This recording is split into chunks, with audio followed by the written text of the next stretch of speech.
నమస్తే. కథాసుధ కార్యక్రమానికి అందరికీ స్వాగతం పలుకుతున్నది ప్రొఫెసర్ దుగ్గిరాల రాజకిషోర్, విశాఖపట్నం.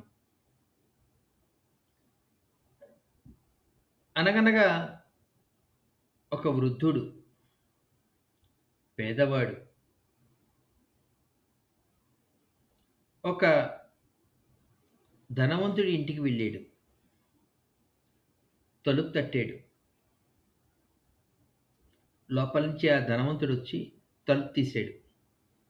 చూడంగానే గుమ్మం దగ్గర ఎదురుగా బక్క చిక్కిపోయి మాసిన చెరిగిన బట్టలతో పేదవాడు, అది కూడా ముసలివాడు, అలా ఎదురుకుండా ఉన్నాడు ఏంట్రా బాబు అని చాలా చికాకు పడిపోయాడు ఆ ధనవంతుడు. ఏంటన్నట్టు చూశాడు. అయ్యా, చూశారు కదా నా పరిస్థితి, ఏమన్నా ఉంటే సాయం చేయండి అయ్యా అన్నాడు ఆ వృద్ధుడు.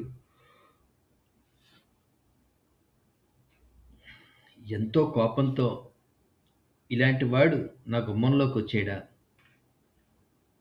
ఉండి తన పని చెప్తా, మళ్ళీ నా దగ్గర రావాలంటే భయపడతాడు అని లోపలికి వెళ్ళి 2-3 నిమిషాలు గడిచిన తర్వాత ఒక బుట్ట నిండా కుళ్ళిపోయినటువంటి పళ్ళతో వచ్చి, ఇగో తీసుకో అని ఆ కుళ్ళిపోయిన పళ్ళతో ఉన్నటువంటి ఆ బుట్టని ఆ వృద్ధునికి ఇచ్చాడు. ఏం మాట్లాడలేదు. చిరునవ్వుతో ఆ వృద్ధుడు ఆ బుట్టని తీసుకుని బయటికి వెళ్ళాడు.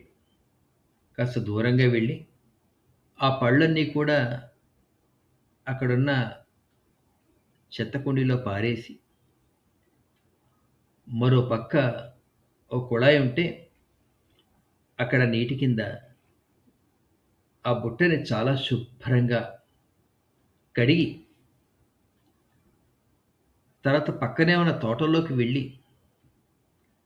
మంచి మంచి అందమైనటువంటి సువాసనలు ఇస్తున్నటువంటి పూలని బుట్ట నిండా ఏరుకుని, ఆ పూలతో నిండినటువంటి సువాసన ఉన్నటువంటి ఆ పూలు గల బుట్టను తీసుకుని ఆ ధనవంతుని ఇంటికి వెళ్ళి తలుపు తట్టాడు. ధనవంతుడు వచ్చాడు, తలుపు తీసాడు. మళ్ళీ ఎదురుగా ఈ ముసలాయనేంట్రా బాబు అని మొహం చిట్లిస్తూ చూసాడు. ఆ ముసలాయన బుట్ట నిండా ఉన్నటువంటి ఆ అందమైన పూలను ఆ ధనవంతుడికి ఇచ్చి, ఇది నా బహుమానం అండి, తీసుకోండి అన్నాడు. అదేమిటి, నేను నీకు కుళ్ళిపోయినటువంటి పళ్ళున్న బుట్టనిస్తే ఏమాత్రం కోపం వ్యక్తం చేయకుండా,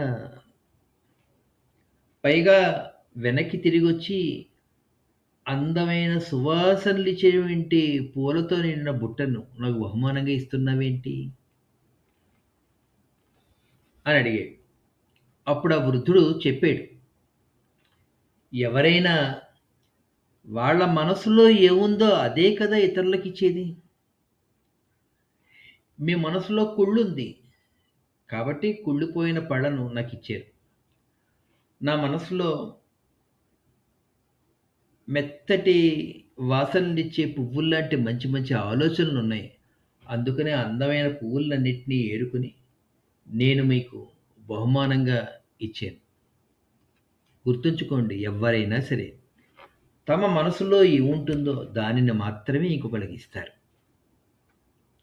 అని అక్కడి నుంచి సెలవు తీసుకుని వృద్ధుడు బయటికి వెళ్ళిపోయాడు.